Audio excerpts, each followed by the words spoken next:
법원이 이재명 대통령의 공직선거법 위반 사건의 파기환송심 기일을 연기하기로 했습니다. 이는 헌법 84조에 따른 조치라는 설명입니다. 당연한 부분입니다. 그러나 법 개정은 그대로 가야 합니다. 대법원이 가르마를 타지 않고 개별적으로 법원이 진행하는 것은 리스크가 있습니다. 민주당은 그대로 밀고 가길 바랍니다. 그런 부분에서 이제 중요한 것은 이 대통령의 지지율인데 이재명 대통령 취임 첫 여조가 대박입니다. 여조꽃의 결과 민주당의 지지율은 과반을 넘겼으며 이 대통령의 국정운영 기대감은 무려 69.4%, 양 진영이 팽팽하게 갈라진 상황에서도 상당히 높습니다.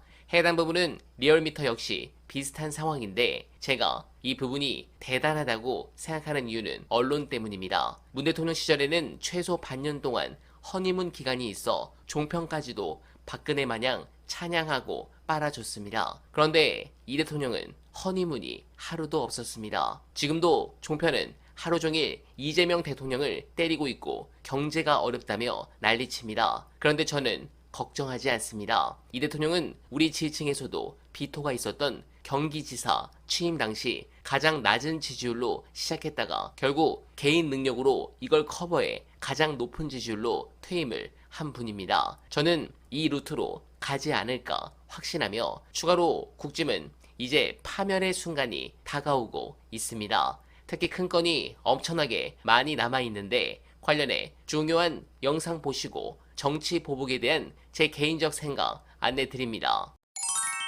정권 초에는 이른바 이제 언론하고도 허니문 기간이라고 해가지고 좋은 기사 많이 나잖아요. 그렇죠. 근데 이럴 때 너무 이제 그 칭찬해주는 거에 혹하면 안 되고 포인트를 잘 봐야 되거든요. 칭찬해주는 속에도 진실이 있을 때가 있어. 네. 그냥 입에 발린 소리가 아니고. 근데 오늘 저희가 이제 주목했던 거는 어제 열렸던 국무회의 풍경을 묘사하는데 약간 신경을 쓴 디테일들이다. 기사에 좀 그런 측면이 좀 있어가지고 우리 지금 이제 이재명 대통령하고 이전 정권하고 어떻게 다른지를 비교해주기 딱 좋다 싶어서 보였던 게 요 중앙일보의 기사입니다. 김밥 먹으며 3시간 40분 토론 이재명식 국무회의 첫 선이라고. 네. 헤드라인 정말 너무 깔끔하게. 네, 깔끔하죠. 자, 문장 읽어드리면 지금까지 국무회의는 대체로 짜인 시나리오대로 진행되는 경우가 많았다. 그게 말이 됩니까? 자, 어떤 나라도 짜인 시나리오대로 국무회의가 연출되면 안 됩니다. 대통령이 자리에 앉아서 원고에 적힌 대로 모두 발언을 하고 각 부처 장관은 미리 준비한 보고를 마치면 필요한 의결사항만 안결별로 의결되는데 끝나는 식이었다. 이게 뭐야 이게? 자, 이러면 그냥 중회의 해도 돼요. 자, 그리고 밑에 읽어가면 이거 이제 이재명 그 국무회의입니다. 그렇습니다. 선거 유세를 하면서 여러 사람을 만나면서 문제라고 지적된 사항이나 평소 궁금했던 것을 많이 물어 토의가 활발하게 이루어졌다. 시장, 도지사를 지내고 오랫동안 정치 경험이 있어서 그런지 내용을 꿰고 있다는 느낌을 받았다. 실질적인 국무회의 같아 보였다. 대통령이 알아듣는 속도가 빠르다. 감이 좋다는 평가들이 나왔다. 사실 제일 안타까운 게 대통령이 알아듣는 속도가 빠르다라는 칭찬입니다. 원래 그래야 됩니다. 자, 그래서 보시면 국무회의의 그러니까 칭찬하는 포인트가 말하자면 대통령이 일방적으로 읽거나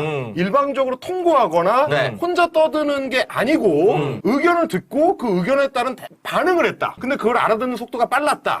그리고 이제 지시가 즉각적이었다. 뭐 이런 얘기란 말이에요. 그러면 정확하게 윤석열은 반대예요. 왜냐? 윤석열은 공식 직함이 59분 대통령입니다. 자, 프레시안의 기사였습니다. 윤석열 대통령 전 대변인 이동훈이죠. 1시간 중 59분 혼자 얘기하며 조언의 화부터 5년 졸망이라고 되어 있습니다. 2022년 10월 기사입니다. 정권 출범한 지 한 4개월, 5개월밖에 안 됐죠. 망할 수밖에 없었던 네. 이 어떤 이유를 보여주는 게 59분 대통령이잖아요. 심지어 물리학자들을 대통령실로 초대해놓고 물리학자들을 앞에 놓고 네. 양자역학을 설명합니다. 그런 인간이에요. 그게 되겠습니까? 그러니까 이게 네. 그 포인트가 되게 중요한 게 저희도 이제 뭐 대선 기간 동안에 여러 아이템들을 검토를 하고 방송을 보고 막 하잖아요. 근데 이제 그 중에는 어떤 거는 너무 막 칭찬을 오버해서 하는 것 같아가지고 일부러 빼는 아이템들도 종종 있어요. 근데 그 중에 저희가 봤던 것 중에 하나가 뭐냐면 쇼츠 영상인데 그 대구 뭐 근처에 어떤 다른 도시인가? 구민가를 방문했는데 네. 대구에서 조합원 아파트 했다가 지금 진행이 안 되는 어려움을 겪고 있는 주민들이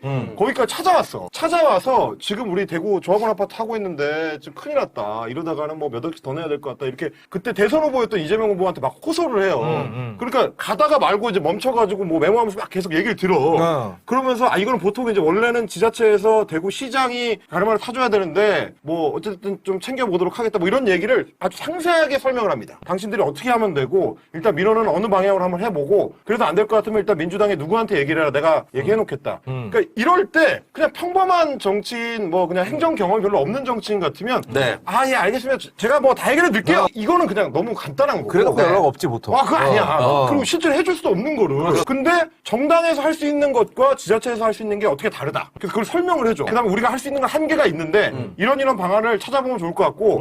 그래서 문제가 뭐냐 이게 다 물어본단 말이에요. 이게 현장 행정 경험이 많은 사람, 많은 정치인의 차이다. 그거를 와닿게 느끼는 사람이 많았어요. 그때는 너무 막 그런 것 같아가지고 우리가 아이템을 따로 다루진 않았는데 네. 실제로 정부를 굴리는 걸 보니까 실감 나는 거잖아. 원래 행정관하는 건 저렇게 해야 되는 건데. 그렇지. 사람들 불러가지고 회의할 때 뭐 써온 거 막 읽으면서 뭐 반국가 세력이 어쩌고 이걸 하는 게 아니고 오늘 국무회의니까 국무위원들하고 어떻게 회의를 진행할지를 보여줘야 되는 건데 그걸 보여주잖아요. 그러다 보니까 국무회의의 회의록도 아주 흥미진진한 장면들이 있습니다. 네, 공감합니다. 여러분, 지금 민주당이 추진하는 것은 보복이 아니라 응징입니다. 정치 보복이란 무엇입니까? 부정적인 의미에서 정치적으로 당한 만큼 돌려주는 걸 말하는 거 아닙니까? 그렇다면 이재명 대통령에 대한 윤석열 정부와 검찰의 수사는 정치 보복일까요? 정확한 용어는 아니죠. 이 대통령께서 윤두창에게 무슨 잘못을 했길래 보복을 당합니까? 이재명 대통령에 대한 검찰의 수사는 정적 제거와 야당 탄압이라고 규정하는 게 맞습니다. 애초에 정치 보복이란 표현을 쓸 상황이 아닙니다.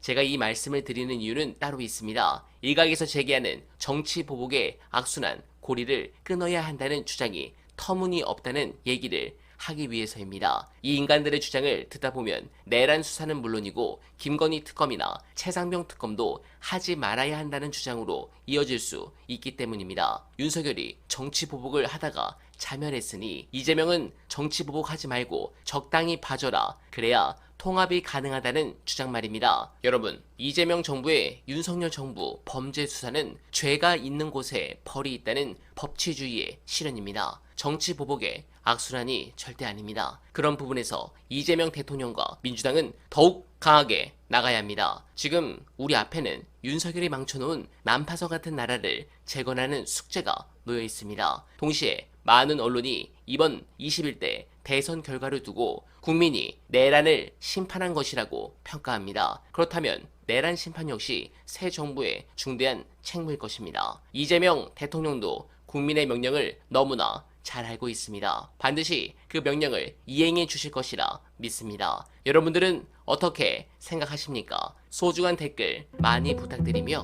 어날바는 오늘도 최선을 다하겠습니다. 여러분 고맙습니다.